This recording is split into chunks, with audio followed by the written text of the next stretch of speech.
un podcast de Cooperativa.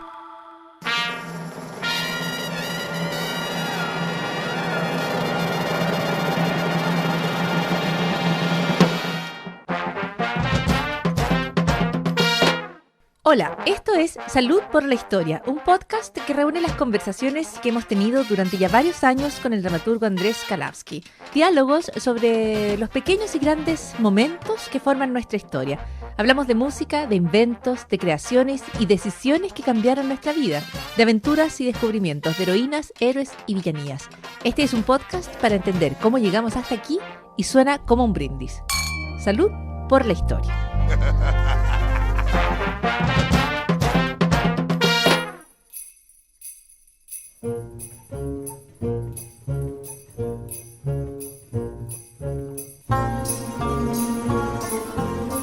A esta hora la conversación es con Andrés Kalavsky, a esta hora en vivo en la radio y hasta ahora en cualquier momento en que escuches este podcast, porque estas conversaciones son parte de Salud por la Historia, que inicia hoy un nuevo ciclo, un ciclo que mira hacia el futuro, un ciclo que podríamos describir de autoayuda, porque estamos aquí para iniciar un ciclo de conversaciones no sobre los éxitos, sino sobre los fracasos. Andrés Kalavsky, porque hay que también saber fracasar. O aprender del fracaso. Bien. O vivirlo, no sé. ¿Cómo estás? Bienvenidos a la tierra de Tommy y Daly, donde nada puede malir sal. Lo cual demuestra que ya estaban saliendo pésimas las cosas. Eso es Los Simpsons, ¿no? Eso es Los Simpsons, sí. Hay algo más odioso de esa falsedad de que la palabra china para crisis contiene oportunidad. ¿Verdad? Eso es de... No es así. Pero no es así, odioso. Hay crisis que son crisis que no tienen oportunidad alguna. Claro, o sea, es que es esta idea de que siempre hay que estar bien. No es una crisis, es una oportunidad. No es un fracaso, es un aprendizaje. Y eso es terrible porque niega la posibilidad del dolor.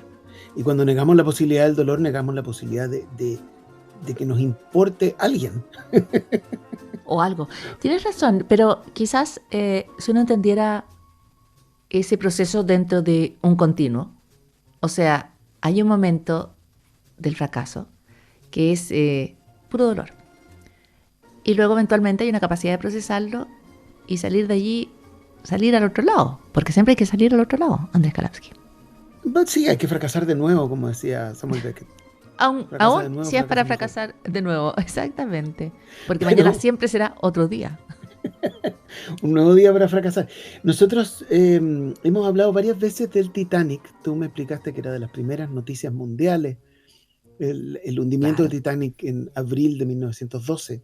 No sé si eso es un consuelo para nadie, pero ahí tú tienes como, se trata de sacar algo como, o destacar algo en términos de que, mira, se probó que existían sistemas de comunicación y gracias a eso quizás alguna gente se salvó de ese naufragio. Claro, o sea, pasaba en esa época que ya había el telégrafo inalámbrico y entonces eso permitía la conexión entre los barcos, pero no había vigilancia continua de los sistemas de radio, entonces, que no era radio, era telégrafo, pero entonces la señal de auxilio se lanzó a tiempo, pero no la recibieron a tiempo porque nadie estaba pendiente. Pero lo que a mí me parece fascinante del Titanic en esta ocasión es esta idea que repetimos como lesos de que el problema del Titanic, lo satánico del Titanic es que no tenía botes salvavidas suficientes. Uh-huh. Que es cierto. Que no corresponde que no exista suficiente bote para salvar vidas. Si los botes se llamaran, digamos, para pasarla bien, ya, quizás no hay tanto. Pero si el bote se llama salvavidas, tiene que haber para las suficientes vidas. Los botes no servían para salvar vidas en esa época. Los botes salvavidas eran un invento relativamente reciente, ya en un poquito más de un siglo. De las primeras patentes son de la década de 1780 en Inglaterra. Unos botes súper interesantes que tenían unos como bolsillos de aire adentro, que hacían dos cosas: hacía que flotaran, no importando qué, pero también que no se dieran vuelta, que es muy importante porque hay gente desesperada tratando de subirse, entonces es muy fácil que los botes se vuelquen. Uh-huh. Entonces, pero en general los botes esos botes servían re poco, porque la mayoría de los naufragios ocurrían primero cerca de la orilla, y entonces era mucho más sensato mandar balsas o botes de rescate desde la orilla. Segundo, porque las condiciones en las cuales servían esos botes eran muy pocas, porque en una tormenta o con un barco ladeado, bajar el bote al agua era muy difícil. Y tercero, porque una vez en el bote, no era tan claro que desde ese bote se pudiera llegar hasta una orilla. Entonces, esta idea de que había que tener botes salvavidas, los botes salvavidas servían re poco, la verdad. En cambio, el Titanic, a pesar de toda la mala fama que tiene, era efectivamente un barco con un montón de características para que se hundiera lento y bien. No era exactamente inundible, porque no existe tal cosa, pero había un montón de trabajos de ingenieros para que el barco resistiera mucho, porque la idea es que tu mejor aliado en un naufragio es el propio barco. Entonces, el barco tenía un montón de compartimientos estancos, por ejemplo. Entonces, la idea es que hasta 4 compartimientos se podían llenar de agua y se podían aislar. Y el barco seguía andando. El problema es que nadie había pensado que podía haber un iceberg que rajara un barco por el lado. O sea, habían pensado incluso qué pasaba si chocaba con algo, con un faro, porque se puede chocar con un faro, lamentablemente. No, se puede chocar con todo. Pero de frente. Pero lo que pasó fue que al pasar por el lado del iceberg, porque intentaron esquivarlo, porque si le iban de frente iba a morir mucha tripulación. Al tratar de esquivarlo, pero ya era muy tarde, le pasaron por el lado y con tan mala suerte que rajó 5 compartimentos. No 4, sino que 5. Y eso ya el barco ya no pudo. Y además se demoraron mucho en llevar a la gente a los botes y efectivamente había muy poco bote. Pero además pasó otra cosa más rara, que es que no había tormenta. Porque lo habitual de los naufragios era que fueran por pirata, el pirata te hunde y en ese caso quiere que te ahogues, o por tormenta. Y en tormenta los botes salvavidas servían muy poco. Pero lo raro que pasó con el Titanic es que las pocas personas que lograron subirse al bote salvavidas y lograron bajar bien al agua, gracias al esfuerzo heroico de la tripulación, porque había que usar una polea, no era llegar y tirar el bote al agua. Como el mar estaba muy frío pero muy calmo, lograron sobrevivir muy bien arriba del bote. Y las personas que fallecieron en mucha cantidad por hipotermia, porque el agua estaba muy fría. Entonces eso creó la idea de que el bote salvavidas era algo como mágico.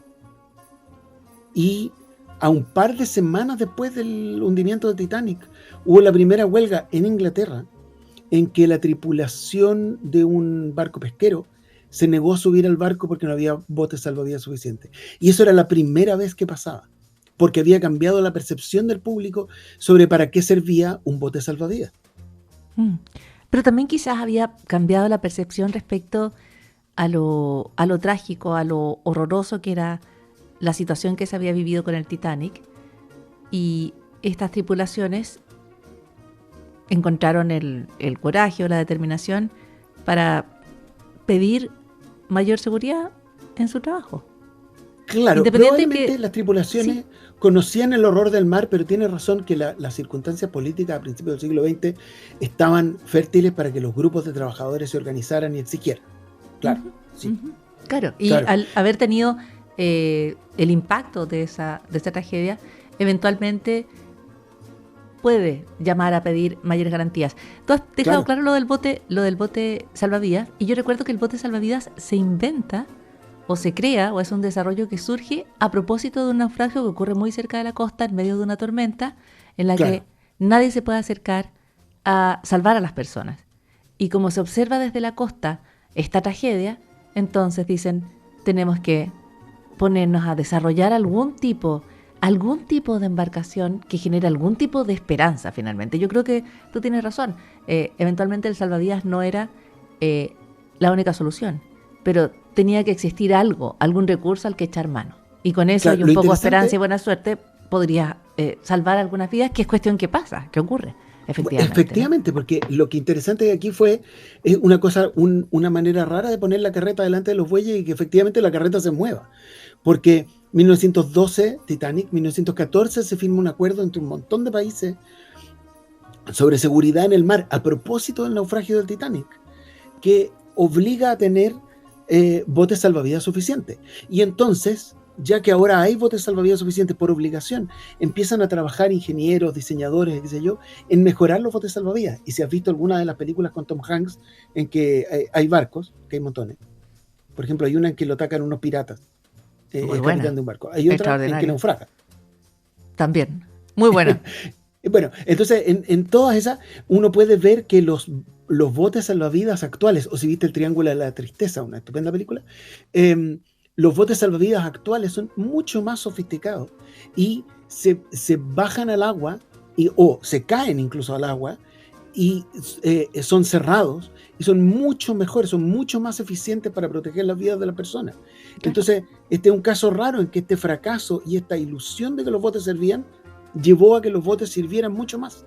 Uh-huh. Y ahora, efectivamente, cuando uno se sube a un barco y hay botes salvavidas suficientes, porque así lo manda la ley, esos botes no son como los botes del Titanic, son muchísimo mejores.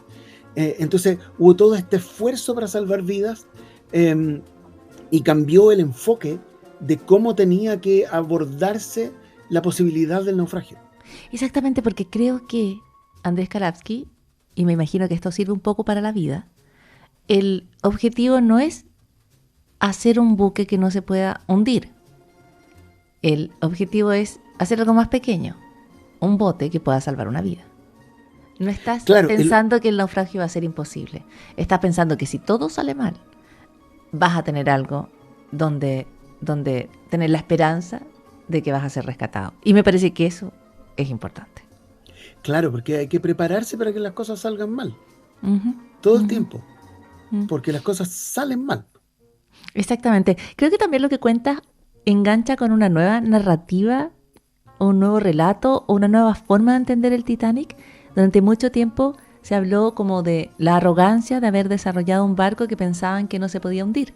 Y en realidad lo que hicieron fue hacer un barco que si se hundiera lo más lento posible para que las personas se pudieran salvar. Pero también que en ese proceso las personas que lo construyeron, las personas que lo operaban, fueron de alguna manera heroicas también. Porque, por ejemplo, mantuvieron el barco a flote todo lo que pudieron, que no fue casualidad, para que al menos algunas personas se pudieran salvar. Así que es un tremendo fracaso, pero en términos de las personas que murieron, y esas pérdidas nunca no son recuperables, ¿no? Pero hay otras cosas que uno puede leer de el Titanic. Claro, fue una ocasión en la que efectivamente el resto de esta pérdida horrible, el resto de la humanidad aprendió cosas. Así es la historia de los fracasos. Y este fracaso y otros los vamos a estar revisando junto a Andrés Karpathy en nuestras siguientes conversaciones. Gracias, Andrés. Chau. Chao.